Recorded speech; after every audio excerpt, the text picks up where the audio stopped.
Shalom, selamat pagi Bapak, Ibu, Oma, dan Opa yang dikasih Tuhan. Puji syukur kalau pada pagi hari ini kita semua diberi kesempatan untuk kita bersama-sama mendengarkan firman Tuhan dalam ibadah kaum lansia. Bapak Ibu yang dikasih Tuhan, sebelum kita mendengarkan firman Tuhan dan mendengar renungan singkat, mari kita berdoa. Tuhan Allah Bapa yang bertata dalam kerajaan surga yang Maha Kudus, terima kasih Tuhan. Kami mengucap syukur untuk hari yang indah ini Tuhan, sehingga kami boleh bersatu hati, kami boleh menyempatkan diri kami. Kami percaya bahwa kasih kuasa Tuhan kiranya menaungi kami dalam ibadah singkat bagi kaum lansia pada pagi hari ini ya Bapa. Tuhan, kami mohon penyertaan Tuhan untuk kami mendengarkan renungan firman Tuhan. Kami mohon Tuhan kiranya membukakan hati dan pikiran kami, sehingga apa yang kami boleh dengar itu boleh tertanam dalam pikiran kami, dalam hati kami, dan kiranya itu boleh bertumbuh, dan kami boleh menjadi berkat bagi sesama kami melalui firman Tuhan yang boleh kami dengar. Tuhan, kami juga berdoa Bapa, kiranya hamba memohon penyertaan Tuhan untuk hamba yang telah dipercaya oleh Tuhan untuk menyampaikan firman ini. Kiranya Engkau urapi hamba ya Bapa, sehingga perkataan yang keluar ini adalah firman Tuhan, dan kiranya firman ini boleh menjadi berkat bagi mereka ya Bapa. Terima kasih Tuhan, hamba mohon di dalam nama Tuhan Yesus, dan kami juga percaya dalam nama Tuhan Yesus kiranya mengurapi kami. Amin. Bapak, Ibu, Oma, dan Opa yang dikasih Tuhan, mari kita buka Alkitab kita dari Markus 9 ayat 38 sampai dengan ayat 41. Markus 9 ayat 38 sampai dengan ayat 41. Perikop kita adalah seorang yang bukan murid Yesus mengusir setan. Demikianlah firman Tuhan. Kata Yohanes kepada Yesus, "Guru, kami lihat seorang yang bukan pengikut kita mengusir setan demi nama-Mu. Lalu kami cegah orang itu karena ia bukan pengikut kita." Tetapi kata Yesus, "Jangan kamu cegah dia, sebab tidak seorang pun yang telah mengadakan mukjizat demi nama-Ku dapat seketika itu juga mengumpat Aku. Barang siapa tidak melawan kita, ia ada di pihak kita. Aku berkata kepadamu, sesungguhnya barang siapa memberi kamu minum secangkir air oleh karena kamu adalah pengikut Kristus, ia tidak akan kehilangan upahnya." Berbahagialah kita yang mendengarkan firman Tuhan dan yang dapat melakukannya dalam kehidupan sehari-hari. Terpujilah nama Tuhan. Bapak Ibu yang dikasih Tuhan serta Oma Opa, tema kita hari ini adalah gotong royong dalam mengerjakan kebaikan. Bapak, Ibu, Oma, dan Opa, saya pernah mendengar suatu dongeng dari negeri Tiongkok, di mana dari dongeng itu ada seorang keluarga, Bapak, Ibu, dan memiliki 4 orang anak. Nah, Bapak Ibu yang dikasih Tuhan, bahwa anak-anak mereka ternyata memiliki kekuatan ajaib yang diwariskan oleh orang tua mereka. Ada yang memiliki kekuatan angin, tanah, air, dan api. Nah, suatu kali Bapak Ibu yang dikasih Tuhan, orang tua mereka mengutus dan memberikan tugas kepada keempat anak mereka untuk menyelesaikan suatu tugas untuk menolong negara ataupun wilayah tetangganya. Nah, tentu saja pesan dari orang tua ini bahwa mereka harus bekerja sama dan menggunakan kekuatan masing-masing untuk menolong orang lain di negara yang sedang dalam kesusahan. Nah, sebelum keempat anak ini menyelesaikan tugas, Bapak Ibu, mereka rupanya ingin menguji masing-masing kekuatan mereka, masing-masing apa yang mereka miliki itu mereka ingin tahu sampai di mana kehebatan mereka. Nah, masing-masing menunjukkan kekuatan. Ketika melihat saudara kembarnya beratraksi mengeluarkan ilmunya, ternyata mereka masing-masing mulai berpikir, ternyata hanya segitu ya kekuatannya. Sepertinya kekuatanku lebih hebat daripada saudara kembarku. Nah, kemudian masing-masing jadi menganggap dirinya itu merasa lebih hebat. Nah, dari situlah Bapak Ibu yang dikasih Tuhan, mereka mulai memandang negatif saudara kembar yang lainnya. Mereka mulai adu kekuatan, mereka merasa mulai bahwa akulah ilmu yang paling hebat. Sehingga mereka lupa bahwa orang tua mereka itu menugaskan untuk menolong negara yang dalam kesusahan dengan kekuatan kebersamaan, dengan kesatuan mereka. Bapak Ibu yang dikasih Tuhan, sebenarnya apa dan di mana sih letak masalah dari keributan mereka? Nah, ternyata masalahnya itu berawal dari ketika keempat itu memiliki pikiran yang negatif. Karena keempat anak itu ternyata mulai merasa merekalah yang paling hebat. Nah, disitulah makanya mereka merasa eksklusif. Mulailah terjadinya pertengkaran. Nah, Ibu yang dikasih Tuhan, Oma dan Opa, bagian firman ini ingin mengungkapkan bahwa sebenarnya Tuhan itu tidak menginginkan kita untuk memiliki karakter yang mengeksklusifkan diri dari sesama orang percaya. Tetapi firman Tuhan hari ini ingin mengajarkan kita bahwa kita ini harus melakukan kebersamaan untuk saling melakukan gotong royong untuk melakukan kebaikan. Bapak Ibu yang dikasih dan juga Oma Opa semua,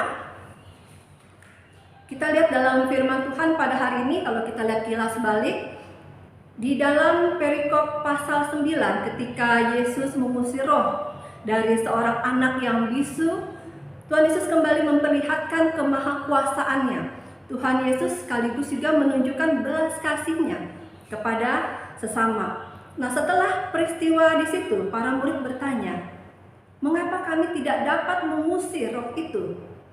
Para murid tidak mampu menolong anak itu. Kemampuan mereka ternyata terbatas dan tidak dapat menjawab ataupun menolong kebutuhan orang itu.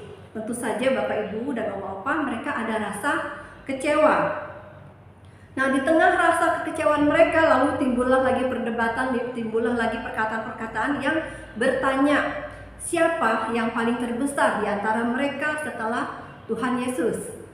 Nah, dengan menjadi yang terbesar, maksud mereka berarti pasti mereka memiliki kemampuan yang lebih besar dari murid-murid yang lain.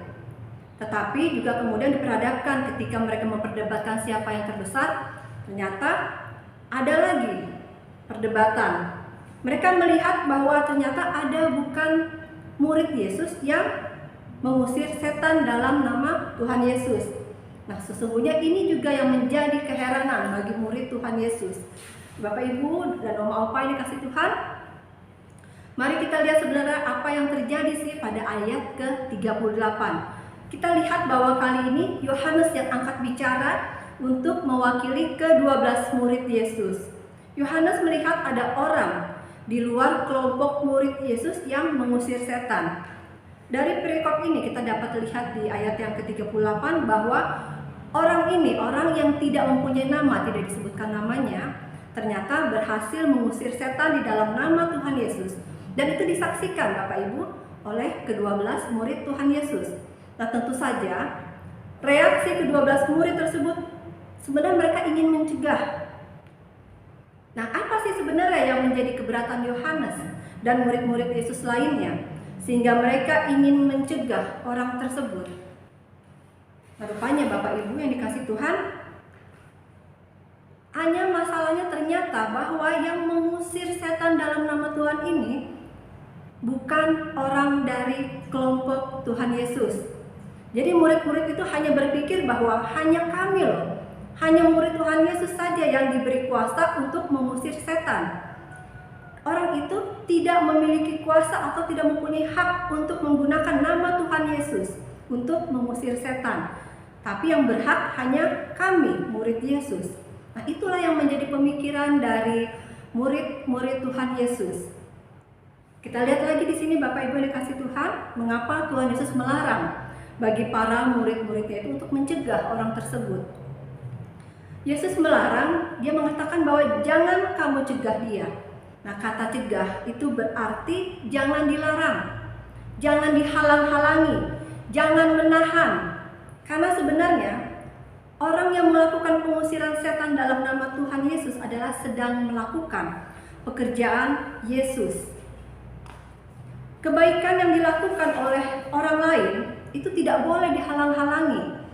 Justru itu akan menjadi kesatuan yang paling melengkapi dengan kebaikan yang dilakukan oleh Yesus dan para murid. Bapak Ibu yang dikasihi Tuhan, siapapun yang melakukan kebaikan itu harus didukung. Karena setiap kesempatan untuk berbuat baik itu harus dimanfaatkan sehingga kita saling bergotong royong atau bekerja sama dalam mengerjakan kebaikan. Nah, inilah yang ingin Tuhan Yesus maksudkan kepada para muridnya. Mengerjakan kebaikan itu bukan saja harus dilakukan oleh kita orang Kristen, tapi juga itu bisa dilakukan oleh orang yang beragama lain. Kebaikan harus dilakukan oleh orang tua sampai anak-anak. Juga boleh dilakukan oleh semua orang tanpa memandang agama, suku, ras, ataupun latar belakang apapun. Jadi mengerjakan kebaikan itu adalah menjadi bentuk kerjasama kita. Bapak Ibu yang dikasihi Tuhan serta oma opa, jadi inilah yang ingin diajarkan oleh Tuhan Yesus kepada kita semua melalui murid-muridnya, bahwa kita ini tidak boleh mengeksklusifkan diri dan menganggap bahwa kita ini hanya orang yang paling benar yang boleh melakukan pekerjaan Tuhan.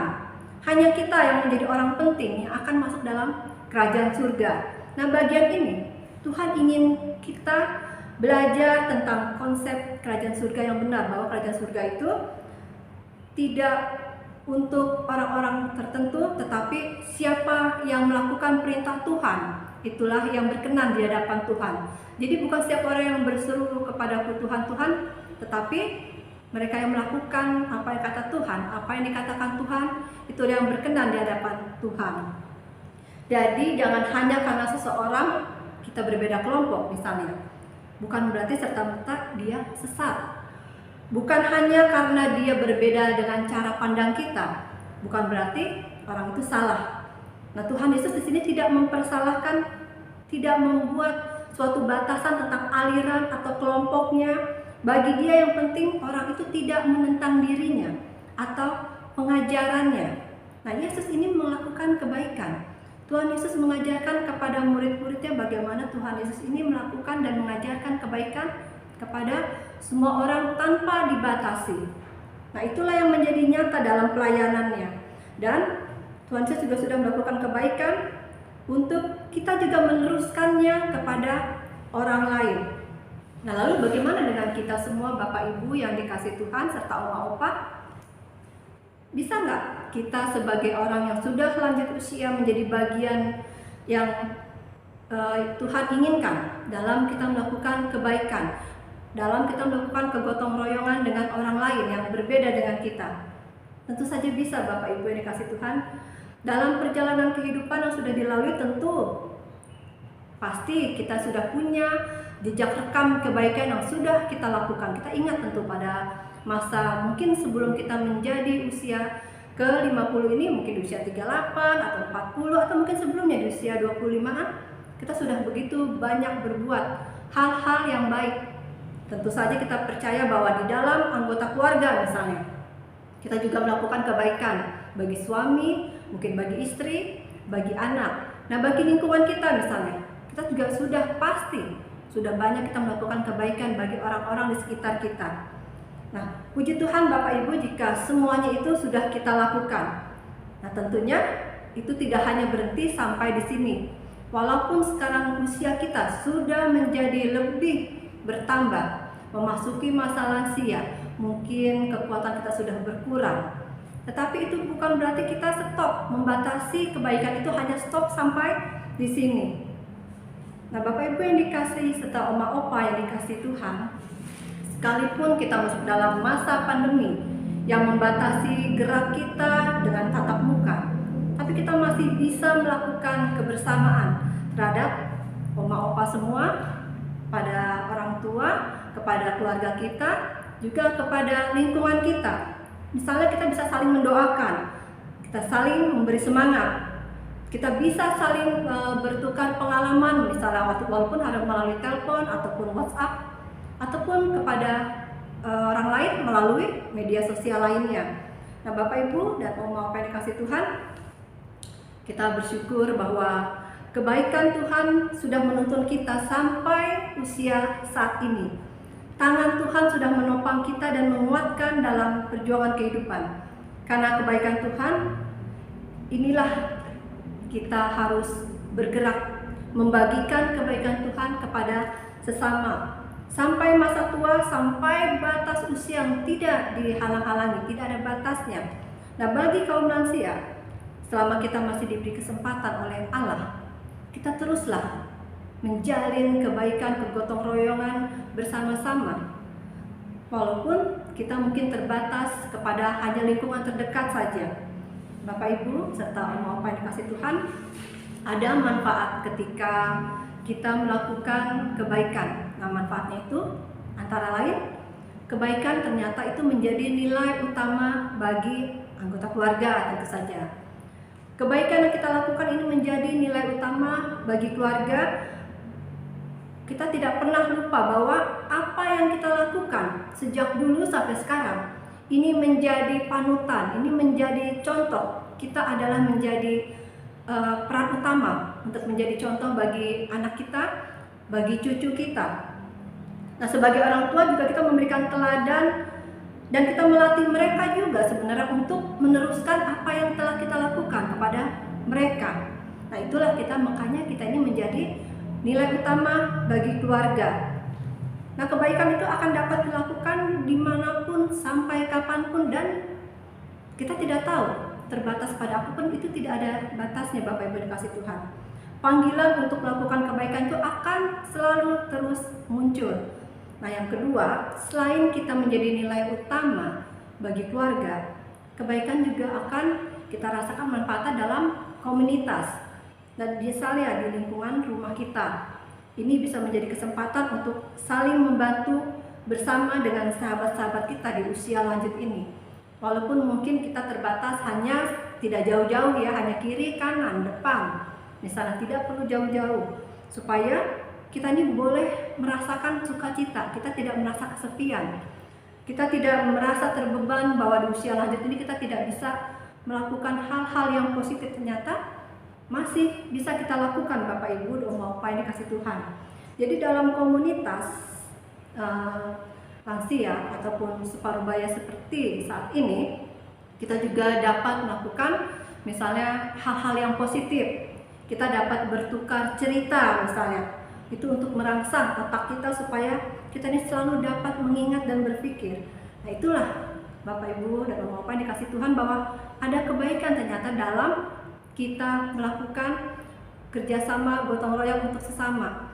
Nah, kiranya Bapak Ibu dikasih Tuhan, kita akan terus melakukan kebaikan. Kita akan melakukan terus bergotong royong untuk kita memuliakan nama Tuhan. Walaupun kita tidak hanya terbatas kepada orang-orang seiman dengan kita, dengan lingkungan kita, dengan keluarga kita. Kiranya apa yang Tuhan berikan pada hari ini melalui renungan dapat menjadikan kekuatan bagi kita semua. Amin. Bapak Ibu serta Oma Opa yang dikasih Tuhan, bila ada yang berkerinduan ingin memberikan persembahan bagi komisi lansia, dapat memberikannya kepada pengurus atau dapat memberikannya melalui gereja dengan dimasukkan ke dalam amplop yang bertuliskan persembahan bagi kaum lansia. Baik Bapak Ibu serta Oma Opa yang dikasih Tuhan, kita akan mengakhiri renungan ini, ibadah ini, dan kita akan membawanya dalam doa syafaat. Mari kita berdoa. Tuhan Allah Bapa yang bertata dalam kerajaan surga yang Maha Kudus, terima kasih Tuhan Allah yang baik, Allah yang hidup. Terima kasih untuk renungan pada hari ini ya Bapa. Kami mengucap syukur Bapa bahwa di dalam firman-Mu kami diajarkan bahwa kami harus memiliki kesatuan hati. Kami harus bersama-sama hidup berdampingan, walaupun kami harus hidup bersama dengan orang yang berbeda dengan kami ya Bapa. Kami percaya Tuhan bahwa dalam nama Tuhan Yesus kami harus melepaskan semua rasa kesombongan diri kami ya Bapa. Bahwa kami percaya bahwa di dalam nama Tuhan Yesus kami boleh bersatu hati bersama rekan-rekan kami, tetangga kami, keluarga kami, walaupun mereka berbeda dengan kami. Tapi kami percaya bahwa di dalam nama Tuhan Yesus kami boleh tetap melakukan kebaikan, kebersamaan dalam kami melakukan gotong royong untuk kemuliaan nama-Mu saja. Terima kasih juga Tuhan, kami berdoa untuk keluarga, dari Bapak, Ibu, Oma, dan Opa semua ya Tuhan.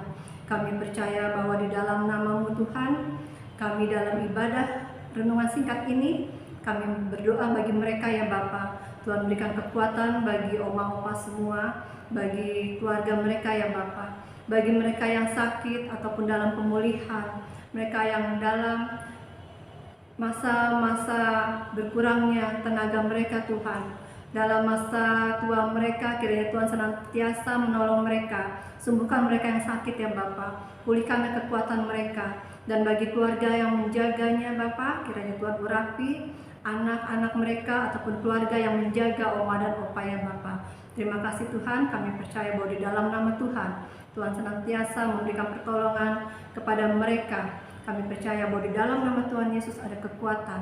Terima kasih Tuhan. Kalau pada akhirnya kami juga berdoa bagi seluruh kehidupan jemaat kami Bapak. Kami percaya bahwa di dalam nama Tuhan Yesus kami diberi kemampuan untuk menjalani hari-hari kami bersama Engkau ya Bapak. Kami juga mohon Tuhan untuk bangsa dan negara kami. Kami percaya bahwa di tengah kesulitan pandemi ini Bapak, kiranya itu tidak membatasi ruang gerak kami untuk kami dapat melakukan yang terbaik untuk kemuliaan nama Tuhan. Terima kasih Bapak Allah yang baik, kami berdoa juga untuk segala pemerintahan kami untuk dapat mengatasi masalah ini ya Bapak. Kami berdoa untuk para pemerintah, kiranya mereka boleh bersikap adil, arif, dan bijaksana. Kami juga berdoa untuk para pekerja Tuhan, kiranya Tuhan memberkati mereka, sehingga mereka boleh semakin giat, mereka boleh semakin taat, dan mereka boleh melakukan yang baik untuk nama Tuhan. Terima kasih Tuhan, kalau pada akhirnya kami akan mengakhiri renungan ini ya Bapak, dan kami akan kembali melakukan aktivitas kami masing-masing. Namun kiranya kami akan melengkapi doa ini dengan doa yang telah Tuhan ajarkan demikian. Bapa kami yang di surga, dikuduskanlah nama-Mu, datanglah kerajaan-Mu, jadilah kehendak-Mu di bumi seperti di surga. Berikanlah kami pada hari ini makanan kami yang secukupnya, dan ampunilah kami atas segala kesalahan kami, seperti kami juga mengampuni orang yang bersalah pada kami. Dan janganlah bawa kami ke dalam pencobaan, tapi lepaskanlah kami daripada yang jahat. Karena Engkau yang punya kerajaan, kuasa, dan kemuliaan sampai selama-lamanya. Amin. Terima kasih Bapak Ibu yang dikasihi Tuhan. Kita akan bertemu dalam renungan lansia di hari Kamis yang akan datang. Tuhan Yesus memberkati kita semua. Amin.